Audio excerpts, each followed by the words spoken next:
두더지 이야기 4.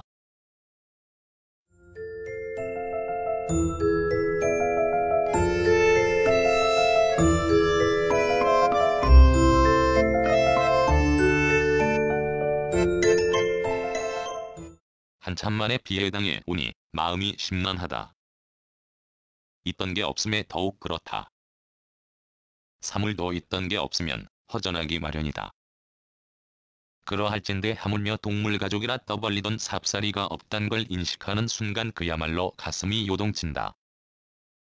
그간 잘해주지 못한 미안함과 죄책감도 들고 한편으로 모든 걸 떠나 늘 내 옆에서 나를 지켜주려 한 그 동물이 없단 게 믿기지 않기도 한다. 이 모든 게 일어난 건 나 때문이다. 사랑이를 끝까지 책임지지 못하고 목구멍에 풀을 칠한답시고 돈 벌러 나선 게 시발점이다. 따뜻한 곳은 물론 남쪽이지만 황당하게 알아낸 사실에 의하면 이보다 북쪽 동력도 해당한다는 것이다. 그리하여 거기에 목매달 양으로 무턱대고 일자리를 알아보던 중 구체적인 것도 모른 채 짐을 챙겨 나섰고 다행하게 개인 사업체여서 사장과 1:1 면접에서 단 몇 분 만에 통과하여 일하게 되었다. 일주일째 되는 첫 휴무의 사랑이가 걱정이 되어 몹시 피로한데도 편도 약 150km를 운전했다. 길 상태가 좋으면 이 거리는 오래 걸리지 않는다. 그러나 문제는 길이다. 비해당과 거기를 오가는 방법은 여럿이다. 안동 봉화와 울진을 택할 수 있고 영양에서 병해를 택할 수도 있으며 영덕을 거쳐 거기를 택할 수 있다. 또 태백 쪽으로 오르다 거꾸로 거기를 내려갈 수도 있으니 길은 여러 가지다. 문제는 여러 길 모두 편도 3시간 30분 이상 걸린다는 것이다.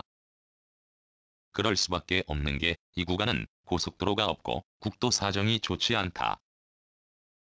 국도도 편도 1차선이 거의 그나마 지방도 위주다. 지방도이므로 당연히 편도 1차선이다. 3주일째 비해당에 온 내 심정은 전과 다르다. 첫 휴무의 삽살이가 걱정되어 거의 의무적으로 왔다. 그러나 지금은 거기 일을 그만두었으므로 홀가분한 마음으로 왔다.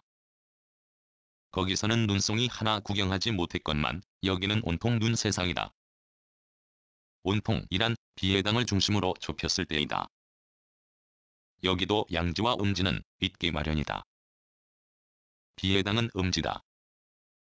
따라서 언제 쌓였는지 모르나 비해당 마당과 주변은 온통 하얀 눈세상이다. 눈을 크게 뜨고 사방을 둘러보면 산과 들에는 눈 내린 흔적이 별로 없고 저 앞 못만 하얗다. 눈이 녹은 양지가 더 많은데도 유독 비해당은 눈을 고스란히 간직하고 있다. 이 사실을 두고 내가 여러 방식으로 표현한 바 있다. 지방향이 북서이므로 한겨울에는 더 춥고 한여름에는 냉장고 속 같다는 따위가 그런 표현이다.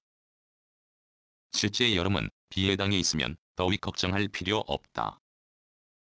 한여름 볕에 노출하여 바깥에서 땀 흘리다가도 집 안에 들면 선풍기 돌리지 않고서도 이내 비오듯 흐르는 땀이 멈출 정도다.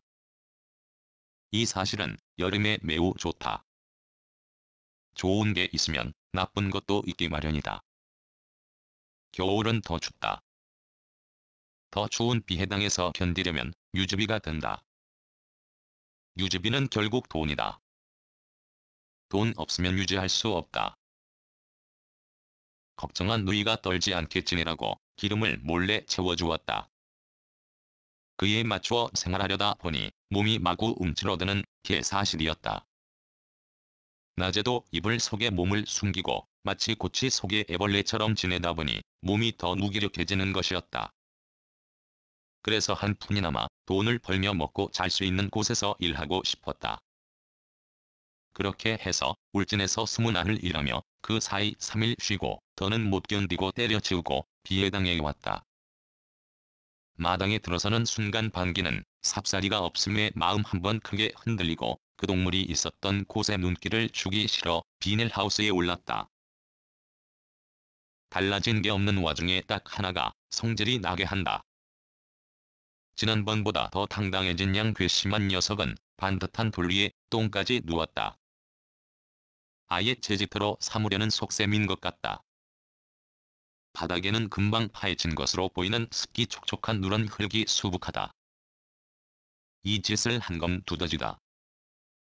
이쯤 아닌 비에 당해서 이 눈먼 땅속 하찮은 동물과의 전쟁에서 일방적으로 패하는 건 나다. 부글부글 끓는 성질을 참지 못하고 미련하지만 교묘한 두더지를 잡아 죽이려고 읍내에 가서 덫을 샀다. 권재상에 그럴듯한 두더지 덫이 있는데 보기에 너무 거창한 데다 값이 비싸 보였다. 두더지 잡는 용도로 너무 벅차다는 생각이 들어 싼 것이 없느냐고 물었다. 그때 머릿속에 오래전 바람골에서 방 노인이 사용하던 게 어렴풋이 생각이 났다.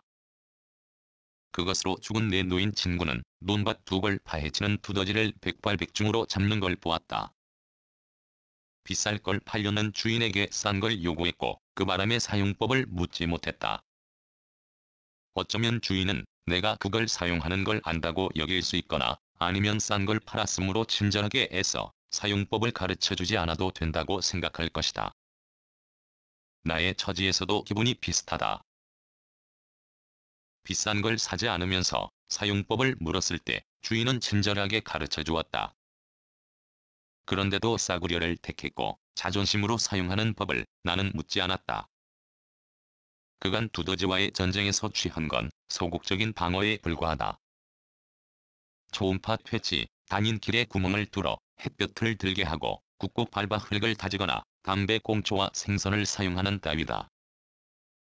이런 방법으로 직접 두더지를 죽이지 못한다.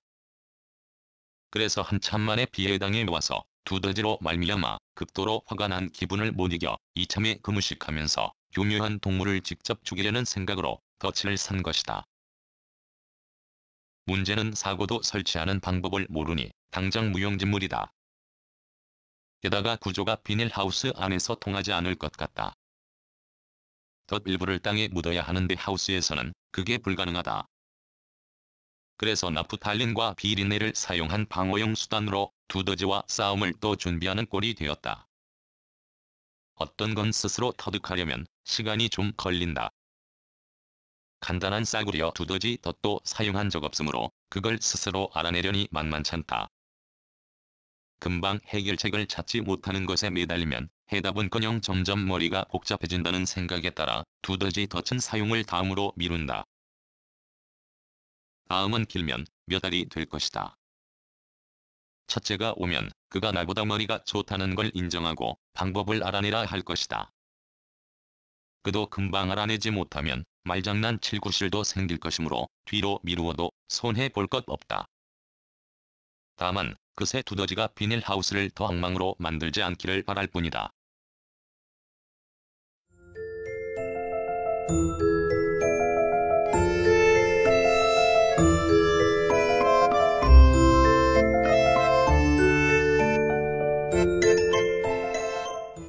(2015년 1월 6일)